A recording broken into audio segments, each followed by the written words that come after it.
Amém. Hoje nós damos continuidade ao título da segunda parte do livro de Isaías, que tem como título A Consolação. Nós vimos semana passada esse início, a grandeza de Deus ao libertar Judá do cativeiro, já falando da libertação da Babilônia, muito antes mesmo de acontecer a escravidão da Babilônia, ou cativeiro, vamos dizer assim. E hoje nós estamos continuando, que vai mudar um pouco de assunto. Nosso título é Em Relação à Criação, e nós vamos estudar Isaías 40, do 12 até o final do capítulo, versículo 31. Então Isaías 40, 12 até o 31, vamos fazer a leitura deste texto.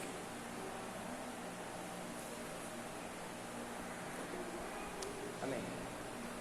Versículo número 12.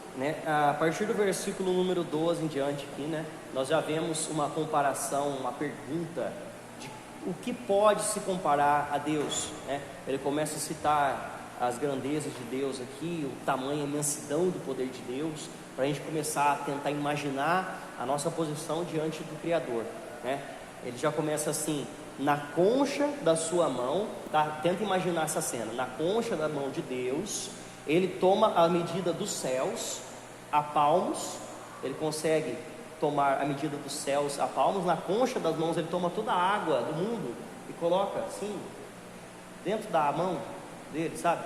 Você já foi no litoral? Como é que é o litoral? Você consegue ver o fim do mar?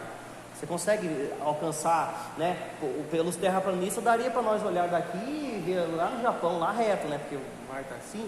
Então, você não consegue imaginar a distância que tem, nem mesmo calcular essa distância, aqui, a olho, E Deus pega na palma da mão dele, assim, no fundo da concha da mão dele, está lá toda a água do oceano, tudo, todas as águas.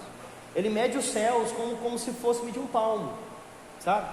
Ele estende os céus aqui. Eu não sei se fala dos céus literalmente que a gente consegue ver, ou se está falando realmente do espaço sideral do universo.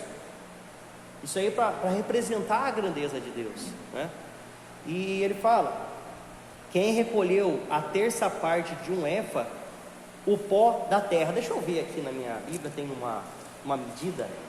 Se alguém quiser procurar aí também, pode procurar aí medida de efa. Porque eu já achei já.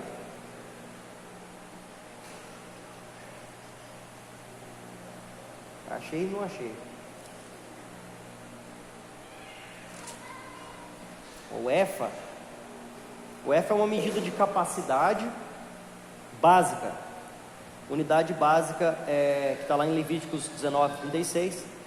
Correspondente bíblico 10 gomeres, ou 1/10 de homer, uma proporção 1, equivalente atual 17,62 litros. Então cada efa, hoje, se fosse medir, seria 17,5 litros, tá? Então ele fala que recolheu a terça parte de um efa, divide em 3, um efa, 1/3 de 16,5, o pó da terra. É como se ele pegasse, o pó da terra, 16 dividido por 3, dá mais ou menos 5, alguma coisa. É como se fosse uns 5 litros de pó, mais ou menos. Ele falando do pó de toda a terra, entende? Do todo planeta Terra. E pesou os montes em romana e os outeiros em balança de precisão, Esse romana aqui, deixa eu ler primeiro. Então, o universo inteiro fica reduzido ao mínimo quando comparado com Deus, o Criador poderoso. Palmos, a distância da ponta, do polegar até a ponta do mínimo, quando a mão está estendida. Então, explicando o que é palmo, que dá 23 centímetros, Com a mão estendida, meio côvado, é cerca de meio côvado, que é o côvado. O que é o côvado? O côvado é a medida aqui, Então, antigamente eles mediam dessa forma, Eles não tinham fita métrica como nós, nem tinha sistema métrico. Como que eles mediam? É um palmo, é um côvado, é uma jarda daqui, sei lá. Então era assim que eles faziam medida. Dá diferença. É por isso que o Golias, eles falavam que o Golias tinha 6 côvados e um palmo. É uma coisa assim, não é? Eu não lembro direito. Eu sei. Algumas medidas vai dar 2,95, outras vai dar 3, outras vai dar 3,5. Isso aí depende do tamanho da mão de quem mediu. Então, não, dá 12.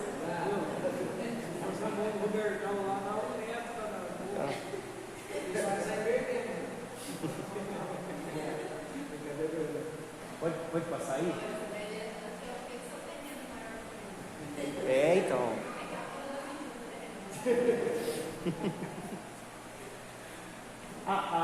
O pesar em Romana que ele fala aqui, né? E pesou os montes em Romana. Por que Romana? Romana, na época, era chamada medida libra.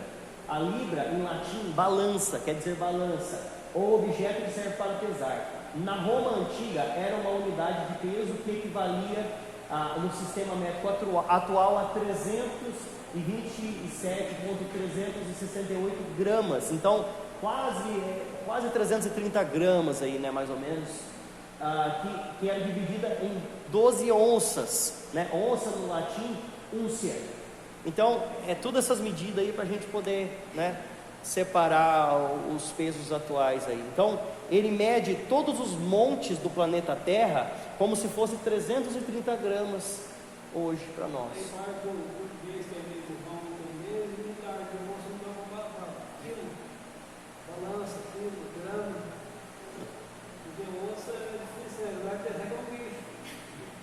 Eu não sei de onde saiu esse termo onça, mas com certeza tem tudo a ver uma coisa com a outra, né?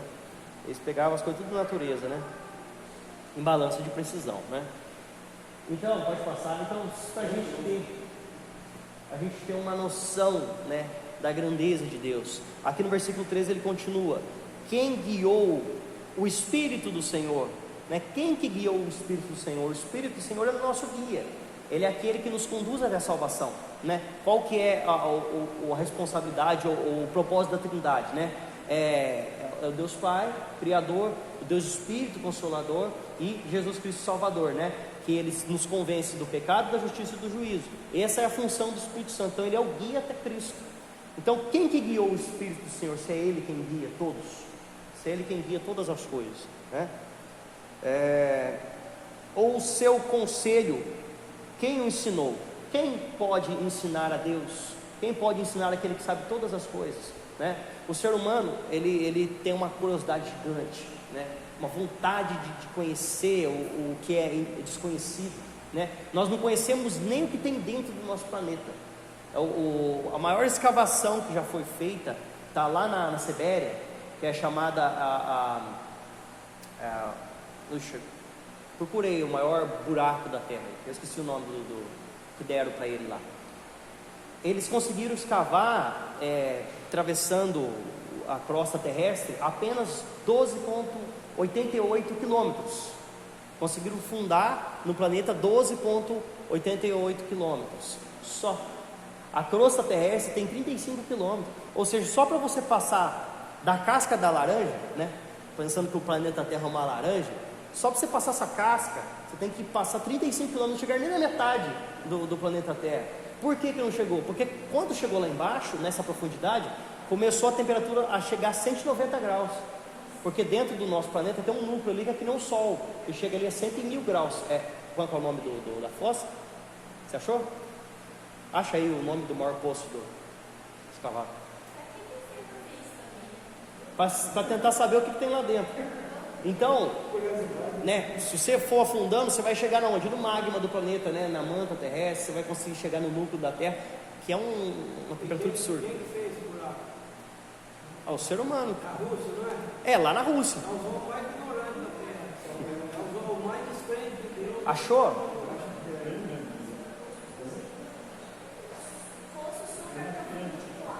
De koala, né? É de koala. Esse é o nome. Então, é o maior ponto de escavação que eles conseguiram encontrar. Mas lá na Sibéria, eles escavaram tanto que chegou. Uma broca, né?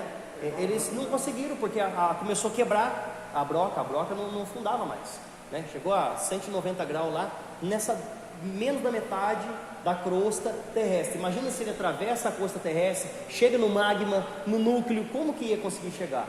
Então, a gente tem que entender a grandeza de Deus, tem que começar a se pôr no lugar de como ser humano e tentar entender o que é Deus, né? E isso aí, eu só estou falando do planeta Terra, porque a gente não conhece nem o que tem na Terra. Hoje, atualmente, eles têm uma noção de que nós conhecemos apenas 5% do que tem no oceano. Então, cada vez que eles vão afundando mais lá no oceano, porque nós não sabemos também qual que é o maior ponto de profundidade do oceano, né? Até onde encontraram hoje dá 17 quilômetros de profundidade, né? Fossa das Marianas, esses lugares mais profundos do planeta. E lá eles estão encontrando vidas novas até hoje, né? Seres que estão aí desde a existência do planeta, porque tem um ser no planeta, lá no fundo do oceano, que ele é feito de células-tronco. Ele é um animal feito de células-tronco. Ele não morre, ele vai se renovando. Conforme acontece qualquer coisa com ele, ele perde um membro, ele faz outro. Ele começa a envelhecer, ele se rejuvenesce. Então a estimativa de vida dele é que ele já tem 10 mil anos e ele está lá. Então a gente começar a tentar entender, né, a grandeza daquilo que Deus fez, nem aqui a gente não conhece. Aí você começa a olhar para o céu, né? Você começa a olhar para outros planetas, você começa a olhar para nebulosas, você começa a olhar para o sistema solar, para as coisas que está tão longe que não dá para chegar lá, não dá para sair e ir para outro lugar, não dá para imaginar o tamanho, não dá para imaginar a profundidade. Isso aí é o que Deus fez, né? Então,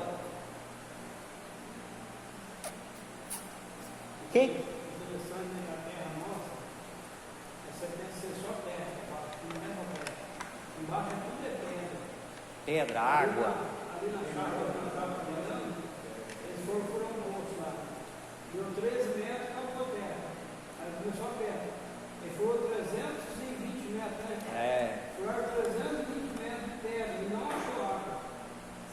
320 metros. Já estava lá, né? O povo estava lá também.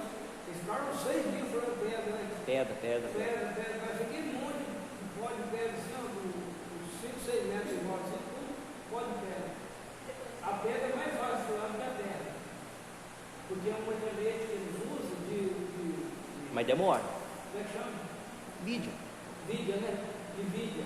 Ele não fura, ele bate. Ele vai batendo assim, vai quebrando a pedra e jogando pó para cima, fazendo aquele monte de pedra. Eles tomaram 5, 6 dias, foram 320 metros e não deu água. Tem lugar que você fura 3, 4 metros tem água. Então a terra nossa é assim: um lugar ela é funda, outro lugar ela é rasa. Um lugar é pedra, outro lugar é cheio de água no meio da pedra. Isso aí está falando, né, dos lençóis freáticos. Não, o que você está falando de lençol freático aí é coisa de metros de profundidade, né? Nós não estamos nem chegando na escala dos quilômetros ainda, né? Exato. Então é assim que nós não conhecemos nem o que nós temos aqui. Nós não sabemos o que tem na nossa lua. Faz sentido, né? E vai ser lançado no lago de fogo, vai saber se o diabo vai ser lançado dentro do planeta. Então, de fato, é uma coisa absurda, né? Se a gente começar a estudar o que temos aqui, o que temos no espaço, a gente não consegue compreender. É muita coisa para a gente compreender, né? Então, com quem tomou ele o conselho? Com quem tomou Deus o conselho? Com quem? Para que lhe seja compreensão. Quem o instituiu na vereda do juízo? Quem ensinou sabedoria e lhe mostrou o caminho de entendimento? A gente não consegue compreender Deus, porque a gente não entende princípio de existência de Deus, a gente não entende longevidade de existência de Deus. A palavra dele fala que ele sempre foi e sempre será, e ele é. Simplesmente assim, é o infinito. Não teve princípio de dias. Como que a gente vai conseguir compreender uma coisa dessa, se tudo para a gente tem começo, meio e fim, né?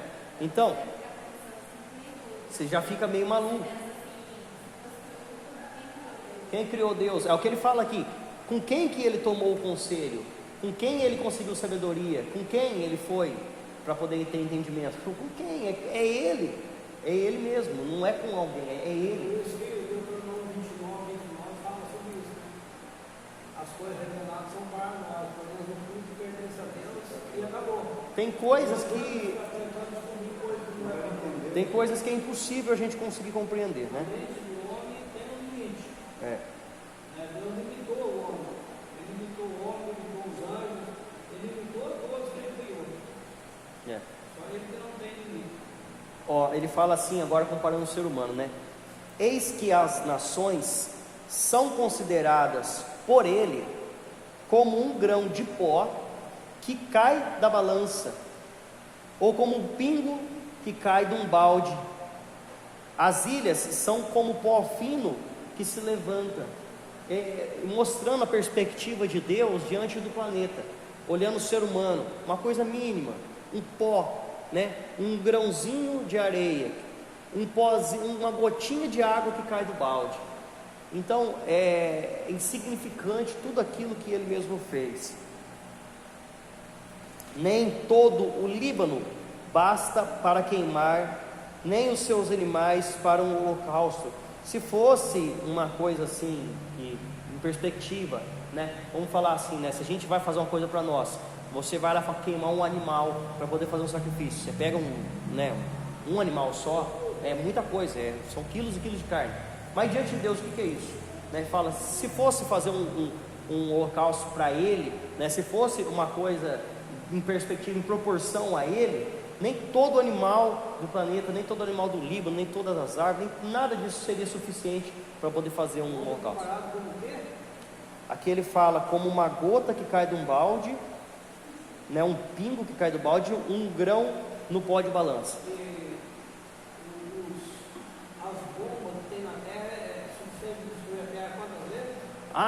Hoje, se fosse destruir o planeta Terra com as bombas nucleares que nós temos, estima-se que daria para destruir o planeta Terra 17 vezes. E vão destruir ou não? Não. Sabe por quê? Pode haver guerras de todo jeito. O homem não vai destruir a Terra. Eles vão destruir em parte. Mas o homem não pode destruir a Terra. Sabe por quê? Porque se destruir, isso aí que o está pegando é mentira. Se o homem conseguir destruir a Terra, a Bíblia é mentirosa. Porque ali fala, o limite do homem, Deus comparou com um pó ou com um grão de pó. E outra, fala assim, até a volta de Cristo. Ele vai voltar, vai arrebatar a igreja, aí depois vai entrar o tempo da dor na terra, ele vai fazer guerra, vai fazer rumor de guerra, vai fazer muita coisa, mas mesmo assim não é o fim, não vai destruir, porque lá no milênio, no reinado de Cristo, lá, fala que as nações virão e vão servir a Cristo, ele vai reinar, e se a terra for destruída, o homem for destruído, ele vai reinar para quem? Então não existe que o homem possa fazer que destrua a terra totalmente, ou os homens da terra. Ele pode matar muita gente, mas destruir não. Deus não deu sua autoridade, não. Quase que ela levou o fio junto. Viu? Não sei como é que ela não ligou. Viu? A palavra de Deus fala assim: todas as nações são perante Ele como coisas que não é nada. Ele as considera menos do que nada, como um vácuo. O que é o vácuo?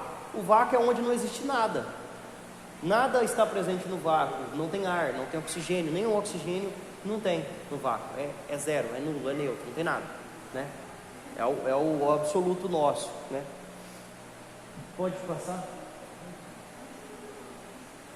Alguém abre lá em Êxodo 20, 3 e 4. Aí pode ler os dois versículos.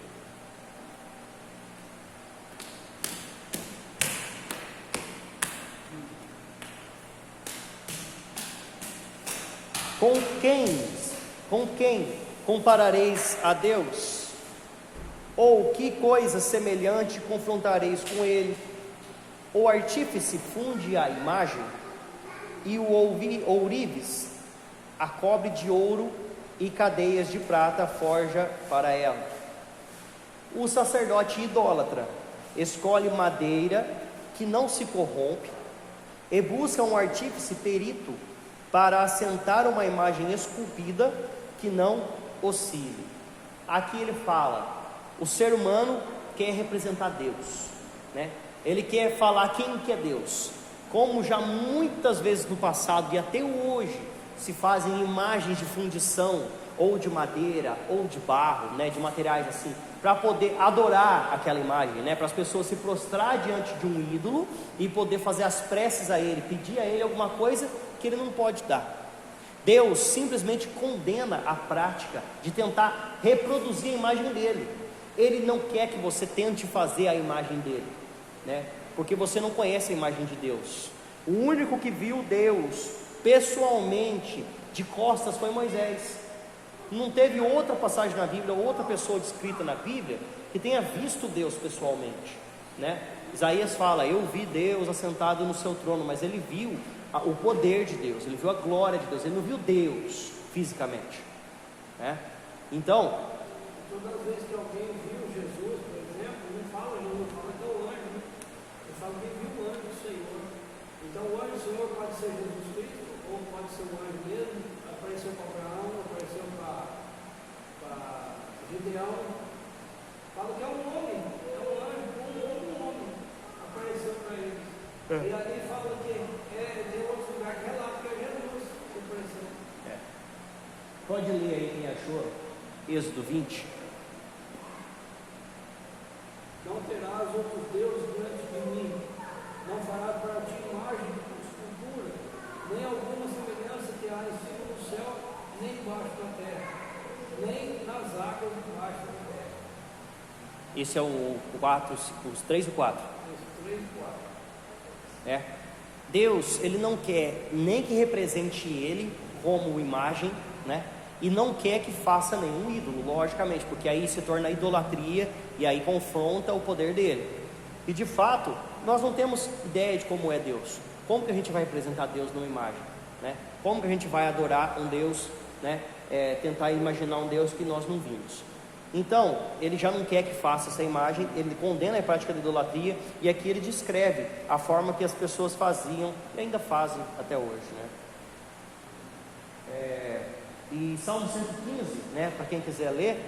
Não há a nós, ó Senhor, não há a nós, mas ao teu nome, na tua glória, por amor da tua misericórdia, pela tua fidelidade. Isso aí é Salmo 115. Ah, sim, você leu o primeiro versículo, né? Quer ver, ó, aqui do versículo, ó, 4 até o versículo 6, descreve exatamente o que são as imagens de fundição, né? Ele fala: prata e ouro são os ídolos deles, obra de mãos de homens. Tem boca, não falam, tem olhos, não veem, tem ouvidos, não ouvem, tem nariz, não cheiram, suas mãos não apalpam, seus pés não andam, nenhum som sai de sua garganta. Descreve simplesmente o que é uma imagem, né? Um ídolo, um santinho, como a gente fala, né? Não serve para nada, não tem poder, não tem autoridade, é uma representação de eles não sabem quem, então simplesmente não faz nada, e Deus condena essa prática, absolutamente. Acaso não sabeis, porventura não ouvis, não vos tem sido anunciado desde o princípio, ou não atentastes para os fundamentos da terra? Então, né, simplesmente